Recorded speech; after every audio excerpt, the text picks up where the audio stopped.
এই মেরাজ সংগঠিত হয়েছিল কিভাবে?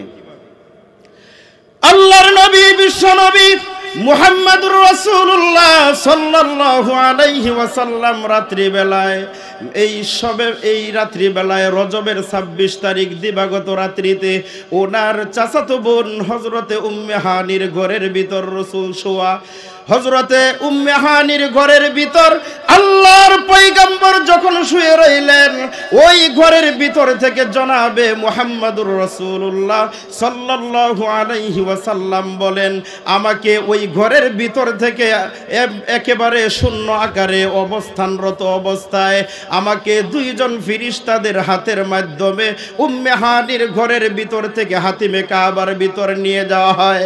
আল্লাহর নবী বলেন, ওই হাতিমে কাবার ভিতরে আমাকে নিয়ে যাওয়ার পর আমাকে ওখানে নিয়ে আমার সর্বপ্রথম এই সিনা মুবারকটাকে অপারেশনের মতো পরিপূর্ণভাবে ফেরে দেওয়া হলো এবং জমজম কূপের পবিত্র পানির দ্বারায়, আল্লাহর জান্নাতের পানির দ্বারা আমি বিশ্ব নবীর সিনা মুবারকটাকে এই ভিতরে যে আত্মাটা আছে এটাকে ধৌত করে দিয়া আমি বিশ্ব নবীর সিনার ভিতর থেকে আরো যতগুলা বের করার প্রয়োজন মনে করেছেন সবগুলা বের করার পরে দিয়া পবিত্র করে দেওয়ার পর ওই ফেরেশতারা আমি বিশ্ব নবীর সিনাটাকে আবারও আগের মতো জোড়া লাগাইয়া দিলেন। সিনা মুবারকটা আমরা দেশে যেভাবে অপারেশন হয় এইভাবে অপারেশনটা করে এখান থেকে বের করে পবিত্র করে নিলেন। এই সিনা চাক যেটাকে বলা হয়, এটা নবীজির জীবনে সারা জীবনে ৩ বার হয়েছিল। কয়বার? ৩ বার। একবার হয়েছিল ছোট্টকালে হযরতে হালিমাতুস সাদিয়া রাদিয়াল্লাহু তাআলা আনহার ছেলের সঙ্গে যখন আমাদের নবী দুধ পান করতেন। নবীজির আম্মা তো আমেনা, হালিমা হলেন ওনার দুধ মা। তো এই দুই ভাই যখন দুধ পান করতেন একই সঙ্গে, এরপরে একদিন খেলতে গেলেন দুই ভাই মাঠের ভিতরে। মাঠের মধ্যে খেলতেছেন, হঠাৎ করে আমাদের নবীকে ফেরেশতারা এসে শিশুকালে বুকটাকে ফেরে এটাকে পবিত্র করার জন্য এটাকে ধুইয়ে ফেলে একেবারে এরকম কারবার যে করতেছেন, এটা হালিমাতুস সাদিয়া রাদিয়াল্লাহু তাআলা আনহার ছেলে দেইখা পেরেশানিতে দৌড়াইয়া বাড়ির ভিতরে এসে বলে, মা আমার দুধ ভাইয়ের এই অবস্থাটা কে যেন করতেছে, আমি বুঝতে পারলাম না। তখন উনি দূর থেকে তাকায় দেখলেন যে নবীজিকে যে সিনা চাক করা হয়েছে ফেরেশতাদের মাধ্যমে। এই সিনা চাক করার পিছনে কারণ হলো ছোট্ট কালে বাচ্চারার শিশু সুলভ যে একটা আচরণ থাকে, ওই আচরণটার থেকে রসুলকে মুক্ত করার জন্য শিশুকালে একবার সিনাটাকে অপারেশন করে দেওয়া হলো। এরপরে আরেকবার যৌবনকালে অপারেশন করা হলো। যৌবনকালে অপারেশনটার উদ্দেশ্য হলো, মুফাসসিরিনে কেরাম বলেন, যৌবনের প্রবণতা মানুষের ভিতর যখন দেখা দেয় তখন মানুষ বিভিন্ন ধরনের কর্মকাণ্ডে লিপ্ত হয়। বিশ্বনবী যেন যৌবনের প্রবণতায় এরকম কোনো গর্হিত কাজে লিপ্ত না হয়, এজন্য জওয়ানকালে একবার রসুলের সিনাটাকে চাক করা হয়েছিল। আরেকবার করা হয়েছিল এই শেষ বয়সের দিকে, যেদিন মেরাজে যাবেন, উম্মে হানির ঘর থেকে নিয়ে হাতিমে কাবায় নিয়ে গেল, সেখানে ফেরেশতারা এরকম অপারেশনটা করে দিলেন। কিন্তু অপারেশনের কোনো চিহ্ন দুনিয়ার কোনো মানুষ দেখে নাই কোনো দিন, শিলায়ও লাগে নাই, কোনো ওষুধও লাগে নাই। বুক পরিপূর্ণ চিরে ফাঁক করে এটাকে আবার আগের মতো জোড়া লাগায় দিলেন আল্লাহর কুদরতি অপারেশনের মাধ্যমে। হযরত আনাস রাদিয়াল্লাহু তাআলা আনহু, উনি রসুলের 10 বছরের খাদেম ছিলেন। উনি বলেন, রসুলের সিনা সরাসরি কেউ কোনোদিন দেখে নাই, আমি একবার দেখার সুযোগ হয়েছিল। তা আমি ওখান থেকে, উনি বলেন, ওয়াকাদ আরা আসরাল মাখিতু, আমি রসুলের সিনার দিকে তাকায় দেখলাম যে এই সিনাটা যে চাক করা হয়েছে এটার একটা শিলাইয়ের মতো দাগ, একটা আনুমানিক দাগ আমি দেখতে পাইছি। মুসলিম শরীফের ভিতরে এই হাদিসটা উল্লেখ আছে। ওনাকে ছাড়া আর কেউ কোনোদিন দেখতে পারে নাই। কিন্তু আমাদের যুগের মানুষেরা বলে যে বিশ্বনবী মেরাজে গিয়েছিল, এটা হলো ফাও কথা, এটা কোনোদিন বিশ্বাসযোগ্য নয়। এটা কারা বলে? বিভিন্ন ফেরকার মানুষেরা বলে, বৈজ্ঞানিকেরা বলে। অথচ আল্লাহর রাসূল সাল্লাল্লাহু আলাইহি ওয়াসাল্লাম মেরাজে গিয়েছিলেন কখন আপনাদের জানা আছে? এশারের নামাজের পরে, এশারের নামাজের পরে এক মুহূর্তের ভিতরে সেই মক্কা থেকে বাইতুল মুকাদ্দাস, যেই ফিলিস্তিনের মুসলমানরা যেই জমিতে বসত করে বর্তমানে, সে বাইতুল মুকাদ্দাসে মুহূর্তের ভিতরে আল্লাহর ফিরিস্তাদের মাধ্যমে সেখানে পৌঁছে দেওয়া হয়েছিল। এখান থেকে মুহূর্তের ভিতরে সপ্তম আসমানের উপরে রসুলকে নিয়ে যাওয়া হলো। ওখান থেকে আবার সব জান্নাত জাহান্নাম সপ্তম আসমানের স্তরে স্তরে পর্বতে পর্বতে সবগুলাকে দেখানোর পরে আবার মুহূর্তের ভিতরে রাত্রিতে আবার এই তার স্থানের ভিতরে আবার পৌঁছায় দেওয়া হলো। আল্লাহর নবী, বিশ্ব নবী ফজরের নামাজ জামাতের সঙ্গে আদায় করার পর কাফের বেঈমানদের সঙ্গে আলোচনা করেন, ও কাফের বেঈমানেরা, আজকে এশারের নামাজের পর থেকে আল্লাহর পক্ষ থেকে আমি বিশ্ব নবীকে খানায়ে কাবার থেকে বাইতুল মুকাদ্দাস নিয়ে যাওয়া হলো। ওই বাইতুল মুকাদ্দাস থেকে আবার বুরাকের উপর চড়াইয়া মুহূর্তের ভিতরে আমাকে সপ্তম আসমান পর্যন্ত সব কিছু ঘুরাইয়া আল্লাহ আমাকে দেখায়া ফজরের আগে আবার আমার স্থানের ভিতরে পৌঁছাইয়া দিয়েছেন।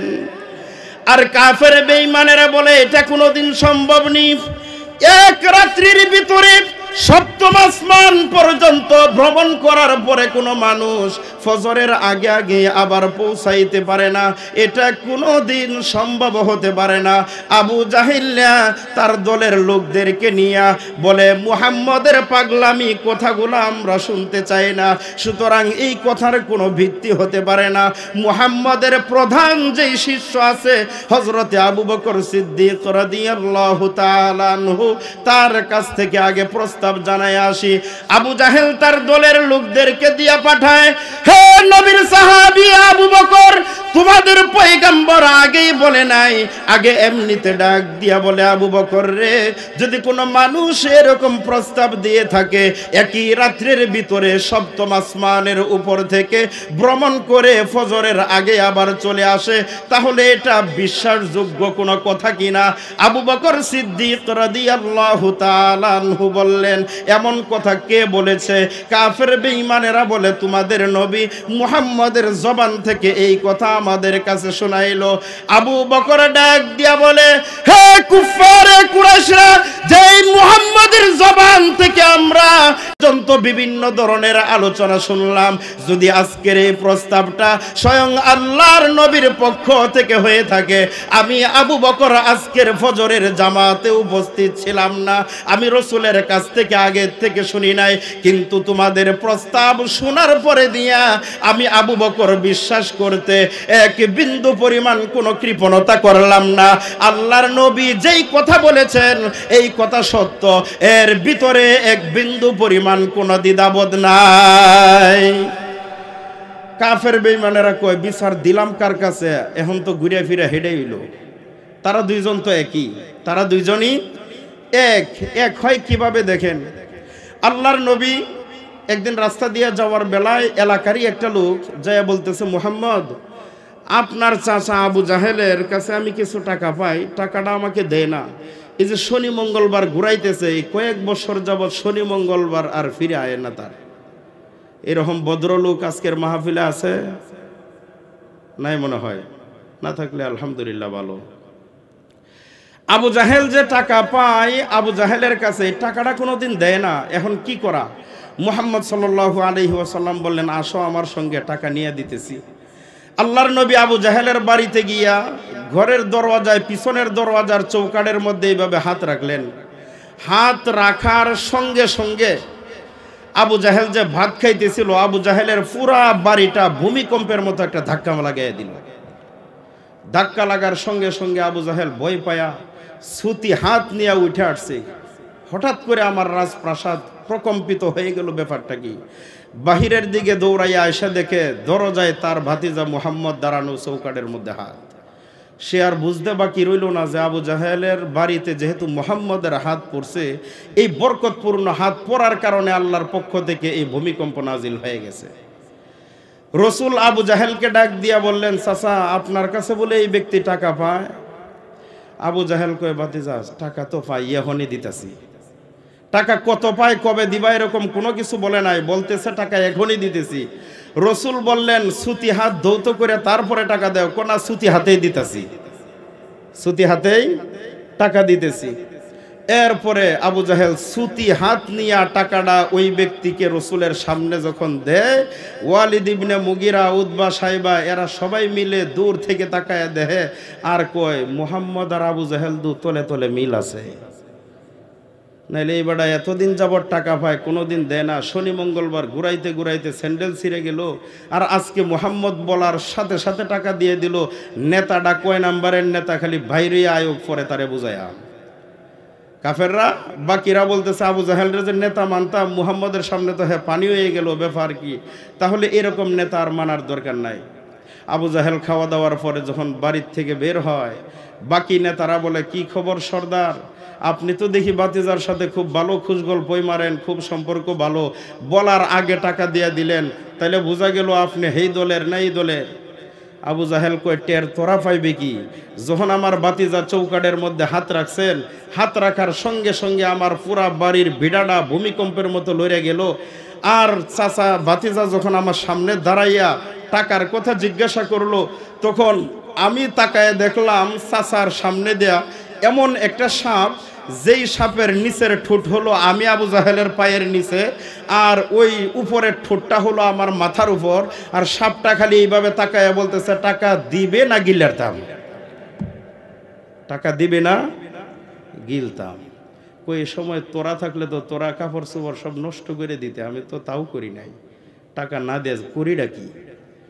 তো আল্লাহর নবী সাল্লাল্লাহু আলাইহি ওয়াসাল্লাম কাফেরদের কাছে বলার পরে এরা বিশ্বাস করে না। আবু বকর সিদ্দিক রাদিয়াল্লাহু তাআলা আনহু এই কথা শোনার সঙ্গে সঙ্গে বললেন আমি বিশ্বাস করে নিলাম রসুল কোনোদিন মিথ্যা বলেন নাই। আবু বকরের এই স্বীকৃতি রসুলের কাছে খবর যাওয়ার পরে রসুল বললেন আজকের থেকে তোমার আবু বকরের নামের শেষে দিয়া সিদ্দিক উপাধি আজকের থেকে লাগায়া দাও। সিদ্দিক ওই দিন থেকে উপাধি আসছে। সিদ্দিক মানে হলো চিরন্তন সত্যবাদী। আপনারা জানেন পৃথিবীতে চন্দ্রের চাঁদের দেশে মানুষ যায় না ভ্রমণ করতে, বিজ্ঞানীরা। পৃথিবীর মধ্যে সবচেয়ে একজন বড় বিজ্ঞানী গিয়েছিল, যার নাম হলো আমেরিকান বৈজ্ঞানিক নীল আর্মস্ট্রং। এই নীল আর্মস্ট্রং সে যখন চাঁদের দেশে গেল, যাওয়ার পরে দিয়া যে অক্সিজেন নিয়ে এখান থেকে পৃথিবীর ভূপৃষ্ঠ থেকে সে গিয়েছিল, ওখানে যাওয়ার পরে সে 3টা তথ্য নিয়ে আসছিল বড় বড়।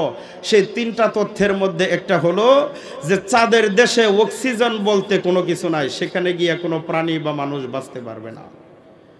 এখান থেকে যা অক্সিজেন সে নিয়ে গেছিল এটা নিয়ে সে ওখানে গবেষণা করছে, থাকছে, কিন্তু ওখান থেকে যদি গবেষণায় লিপ্ত হইতো জীবিত আর ফেরত আসতে পারতো না। সে চিন্তা করলো চাঁদের কিছু ধাতু আমি এখান থেকে নিয়ে যাব, এটা নিয়ে আমার দুনিয়াতে গিয়ে আমি এটা নিয়ে গবেষণায় কাজে লাগাবো। সে নীল আর্মস্ট্রং সে যখন ওখান থেকে দেখলো যে চাঁদের দেশে কোনো অক্সিজেন বলতে কিছু নাই, আরেকটা হলো মাটির উর্বর বলতে কিছু নাই, আরেকটা হলো চাঁদের দেশের ভিতরে কোনো মানুষ গিয়া যে থাকবে এইরকম কোনো বাসস্থানের ব্যবস্থা কোনো কিছু নাই। তখন সে চিন্তা করলো চাঁদের মধ্যে যে একটা চিকন রেখা দেখা যায়, এই রেখাটা কিসের, এটা নিয়ে তার মাথার ভিতরে খুঁটতে শুরু করলো। সে চিন্তা করলো যে অক্সিজেনটা আমি নিয়ে আসছি, এই অক্সিজেন নিয়ে যদি আমি এখানে গবেষণায় লিপ্ত হই তাহলে আমি আর জীবিত ফেরত যাইতে পারবো না। সুতরাং এখান থেকে এমন কিছু নিয়ে আমি ওখানে চলে যাব যে আমার দেশের ভিতরে গিয়ে আমি গবেষণা করব। সেই নীল আর্মস্ট্রং সেখান থেকে কিছু ধাতু নিয়ে আসলো। আয়শা এটাকে আমেরিকাতে বসে একাধারে 6 মাস পর্যন্ত গবেষণা করলো। গবেষণা করার পর সে বের করতে সক্ষম হয়ে গেল যে চাঁদের ভিতরে যে চিকন রেখাটা দেখা যায়, এই রেখাটা অন্য কোনো কিছু না, কাফেরদের অনুমতিতে আল্লাহর রসুল যে চাঁদ দ্বিখণ্ডিত করেছিলেন, আবার যখন সেই চাঁদ একত্রিত জোড়া লাগিয়েছিলেন, ওই 2 টুকরার মাঝখানের জোড়াটা হলো সেই একটা চিকন রেখা।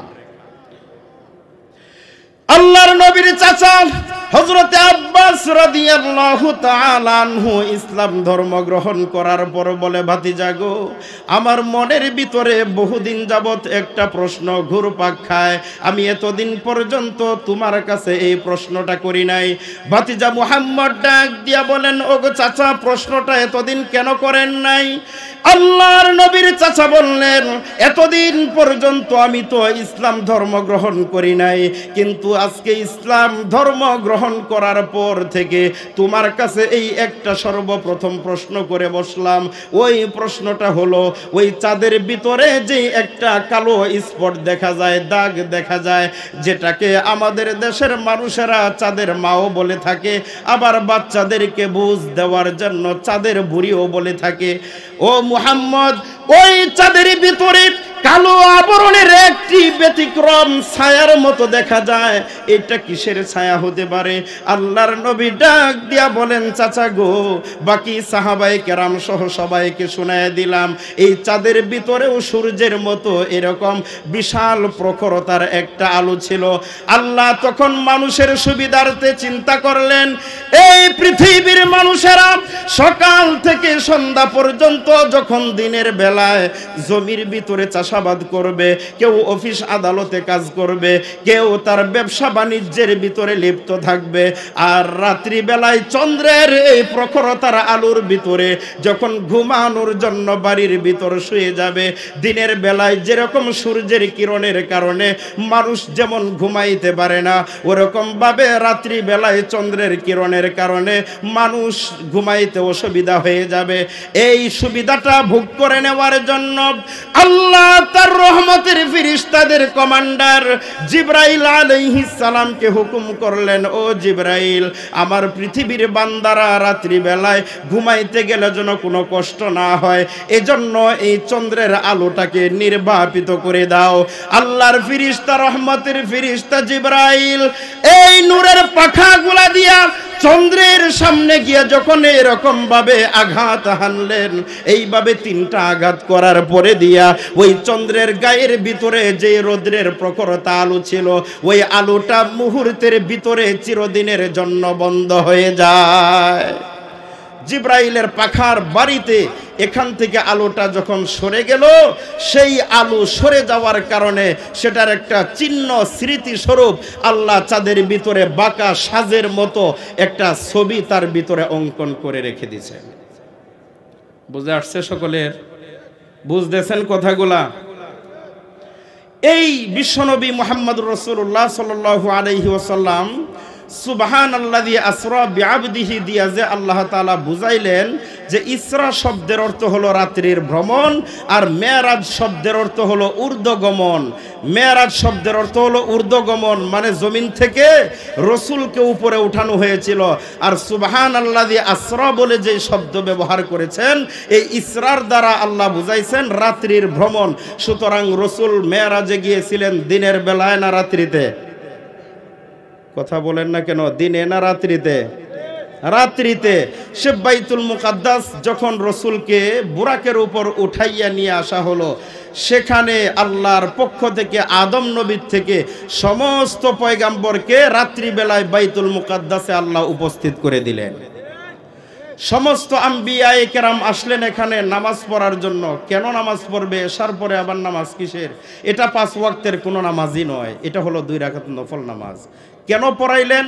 আল্লাহর উদ্দেশ্য হলো, আমার হাবিব রসুল যে বলছেন ইন্নাল্লাহা ফাদ্দালানি আলাল আম্বিয়া, সমস্ত আম্বিয়ায়ে কেরামের মধ্যে আমার শ্রেষ্ঠত্ব বেশি, এইটা বোঝানোর জন্য আল্লাহ সমস্ত পয়গাম্বরকে বাইতুল মুকাদ্দাসে নিয়ে আসলেন। এখন 2 রাকাত নামাজ পড়ার অনুমতি করলেন আল্লাহ। এক পয়গাম্বর অন্য পয়গাম্বরের দিকে তাকাতাকি করেন, নামাজের ইমামতি কি করবে? যেহেতু জামাত পড়বে, আর জামাত পড়লে কি লাগবে? সূরা বলেন, জামাত পড়লে কি লাগবে? ইমাম। আপনাদের দেশেও লাগে না লাগে না? জোরে বলেন, লাগে না লাগে না? তাহলে সেই ইমামকে যদি কেউ গালি দেয়, জি শুনছেন ইমামদেরকে যে গালি দিছে বাংলাদেশে, শুনছেন? নাম কি? হ্যাঁ, বাংলাদেশের প্রসিদ্ধ একটা হিজড়া, তার নাম হলো জায়েদ খান। বাংলাদেশের প্রসিদ্ধ একটা হিজড়া যার নাম হলো জায়েদ খান, সে সারা বাংলাদেশের ইমামদেরকে একেবারে তুচ্ছ তাচ্ছিল্য করে যেই গালিগালাজ করেছে, ফতোয়ায়ে শামির ফতোয়া দ্বারা এই জায়েদ খান তাৎক্ষণিকভাবে বেঈমান মুরতাদ হয়ে গেছে। বিয়ে করে নাই, যদি করে থাকতো, যে কোনো মানুষ কোনো আলেমকে, শরীয়তের কোনো ধারক বাহককে যদি গালি দেয় তাহলে তার বউ তালাক হয়ে যায়। ইতিপূর্বে যদি সে হজ করে থাকে তার হজ বাতিল হয়ে যায়। সারা বাংলাদেশের 18 কোটি মুসলমানের তাওহীদি জনতার জবান থেকে এক বাক্যে আওয়াজ তুলে দিতে হবে, বাংলার 360 আউলিয়ার এই পবিত্র জমিন থেকে তৃতীয় লিঙ্গের হিজড়া জায়েদ খানকে বাংলার জমিনে বয়কট করতে হবে। কত বড় স্পর্ধা! ইমামদেরকে গালি দেয়। ইমামদেরকে তুই গালি দেস, তোর জন্মের সময় আজান দিছিল কে? তোর জন্মের সময় আজান দিয়েছিল কে? কোন নাস্তিক মুরতাদে না মুসলমানে? কথা বলেন, নাস্তিক মুরতাদে না মুসলমান? আর মুসলমানদেরকে আজানটা শিক্ষা দেয় কে? আলেমরা, ইমাম সাহেব। এই তো কথা। এই নাস্তিকটা মারা যাওয়ার পর তার জানাজা হওয়ার প্রয়োজন নাই, কিন্তু অন্য মানুষ মারা গেলে জানাজা পড়ায় কে? সূরা বলেন, জানাজা কে পড়ায়? ইমাম। তাহলে যেই ব্যক্তি ইমামদের সব কিছু ভোগ করার পরে সেই ইমামদেরকে গালি দেয়, ওই ব্যক্তি আর মুসলমান থাকতে পারে না, পরিপূর্ণ সে আবু জাহেলের বংশধর। না হইলে ইমামদেরকে গালি দেওয়ার তোর এত শখ জাগলো কেন? ইমামদেরকে গালি দেওয়ার জন্য, বর্তমান ভাইরাল হওয়ার জন্য কানে দুল দিয়া, গলায় চেন দিয়া যে তুই ইমামদেরকে গালি দিলে, আবার যদি তুই তওবা করস, ফিরে আসস, আবার তোর তওবার পরে আবার এই ইমামেই তো তোর জানাজা পড়াবে না অন্য কেউ পড়াবে? অন্য কেউ পড়াবে? এই ইমামদের ছাড়া তোকে দাফন করবে না, এই ইমামদের ছাড়া তোকে কবর দিবে না, ইমাম ছাড়া তোর জানাজা কেহ পড়বে না, ইমাম ছাড়া তোর জানাজা কেহ পড়বে না, এই ইমামদের ছাড়া তোকে দাফন করবে না, এই ইমামদের ছাড়া তোকে কবর দিবে না। না নিজের জানাজা নিজে পড়বে? জোরে বলেন, নিজের জানাজা নিজে পড়া যায় না? নিজে এটা কোনোদিন সম্ভব নয়। সারা জীবন করলি রে তুই যে ইমামদের ঘৃণা, ইমাম ছাড়া চলবে না তুই একবারও ভাবলি না। সারা জীবন করলি রে তুই যে ইমামদের ঘৃণা, ইমাম ছাড়া চলবে না তুই একবারও ভাবলি না। এই ইমাম না থাকিলে তোর মার বিয়াও হইতো না। দরকার পড়ে না? পড়ে না? এই ইমাম না থাকিলে তোর মার বিয়াও হইতো না, এই ইমামদের ছাড়া তোকে কবর দিবে না, এই ইমামদের ছাড়া তোকে কবর দিবে না। মা বাবা তোর যাবে যেদিন এই পৃথিবী ছেড়ে, সেদিন ঠিকই যাইবে কিন্তু এই ইমামদের দ্বারে। সারা জীবন যাইব না, সারা জীবন ইমামদের দোষ খুঁজে বেড়ায়।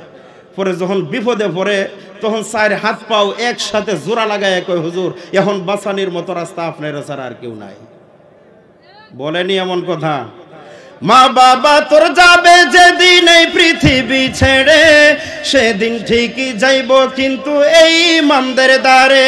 ওরা ঠেকায় পড়লে ইমাম চিনে নইলে চিনে না, ওরা ঠেকায় পড়লে ইমাম চিনে নইলে চিনে না।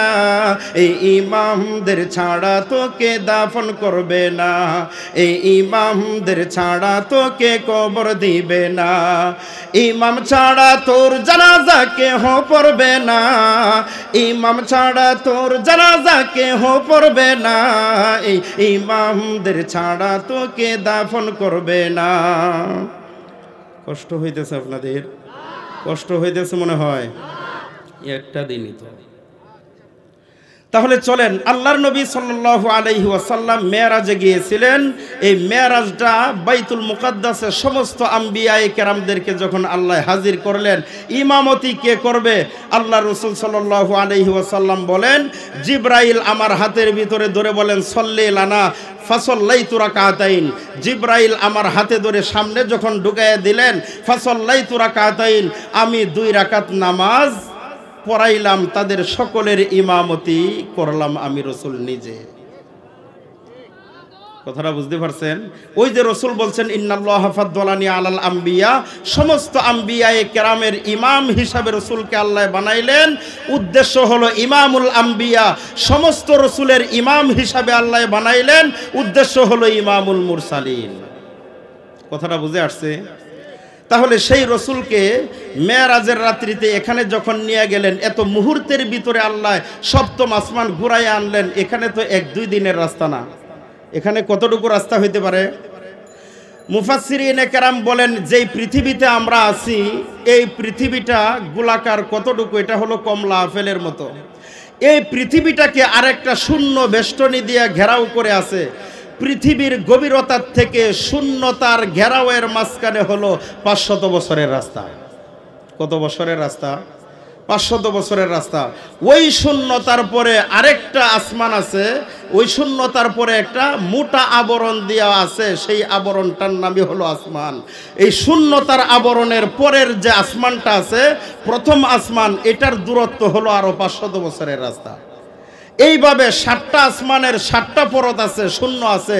এই 7 আসমানের 3500 বছরের রাস্তা, 7 শূন্যের 3500 বছরের রাস্তা, মোট 7000 বছরের রাস্তা মুহূর্তের ভিতরে আল্লাহ তার হাবিবকে ঘুরাইয়া দেখাইয়া দিলেন। এটা বৈজ্ঞানিকরা প্রমাণ করার জন্য বিদ্যুতের আলোর দিকে খেয়াল করছে। বিদ্যুতের আলোর গতি হলো 1 সেকেন্ডে 1,86,000 মাইল, প্রায় 3 লক্ষ কিলোমিটার। এই 3 লক্ষ কিলোমিটার দিয়া তারা একটা সূত্র মিলাইছে বিজ্ঞান। সেটা হলো, যদি কোনোদিন পৃথিবীতে কিয়ামতের আগে যদি এমন কোনো বাহন তৈরি হয় যে বাহনটা বিদ্যুতের গতিতে চলতে পারবে, সেকেন্ডে 1,86,000 মাইল, ওই বাহন দিয়া কুয়াশার নামক একটা গ্রহ আছে সবচেয়ে দূরে, সেই কুয়াশার নামক গ্রহের ভিতরে যাইতেও 1000 কোটি বৎসর সেখানে সময় লাগবে। এখন হিসাব এটা কতটুকু মিলাইবেন আপনারাই জানেন, এটার হিসাব আমার মাথায় ধরা সম্ভব না। সেই কুয়াশার নামক গ্রহের ভিতরে যাওয়া, তাহলে যেই বৈজ্ঞানিকরা চাঁদের দেশ পর্যন্ত যেতে পেরেছে, আবার আসতে পেরেছে, এর চেয়ে ঊর্ধ্ব গগনে আল্লাহর পক্ষে রসুলকে মেরাজ করানো সম্ভব না অসম্ভব? জোরে বলেন, সম্ভব না অসম্ভব? সম্ভব। এই সম্ভব শিক্ষাগুলা দেওয়া হয় কোথায়? কথা বলেন, শিক্ষাগুলা দেওয়া হয় কোথায়? মাদ্রাসায়। কোথায় দেওয়া হয়?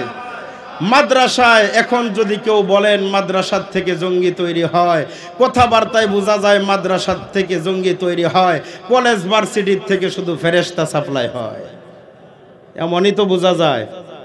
জায়েদ খান কোন মাদ্রাসার ছাত্র? কোন মাদ্রাসার ছাত্র? কোন মাদ্রাসার বারান্দায় গেছে? না, মাদ্রাসার থেকে জঙ্গি তৈরি হয় না, মাদ্রাসার থেকে মক্কার মদিনার ইমামের উস্তাদের উস্তাদ তৈরি হয়। সেটার প্রমাণ লন।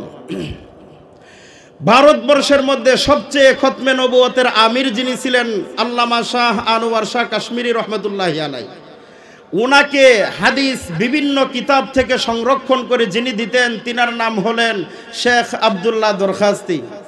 সেই শেখ আব্দুল্লাহ দরখাস্তি আনোয়ার শাহ কাশ্মীরির সরাসরি ছাত্র নয়, উনি ছাত্রের ছাত্র, নাতিন ছাত্র। উনি একদিন হারামাইন শরীফে বলেন যে এই হারামাইন শরীফের ভিতরে বিকাল বেলায় হেফজখানার যে সবক দেওয়া হয়, এই সমস্ত ছাত্রদের উস্তাদ ছিলেন বাংলাদেশের একজন প্রসিদ্ধ কারি ইব্রাহিম সাহেব উজানির রহমতুল্লাহি আলাইহি। কারি ইব্রাহিম সাহেবের বাড়ি কোথায়? উজানি। সেই ইব্রাহিম সাহেব ছিলেন মক্কার ইমামের উস্তাদের উস্তাদ। মক্কা শরীফের মধ্যে যিনি ইমামতি করেন, মদিনা শরীফে যিনারা ইমামতি করেন, মোট এখানে 15 জন ইমাম আছেন। 15 জনের একজন হেড আছেন, তিনি হলেন শেখ সুদাইস। শেখ সুদাইসির নামে জেদ্দাতে একটা মসজিদ বানানো হয়েছে। সেই মসজিদের ইমামের বাড়ি হলো নোয়াখালী, আমার উস্তাদ আল্লামা আহমদ শফি সাহেবের ছাত্র। ও নাস্তিক আর মুরতাদ বেঈমানেরা, তোমরা যাকে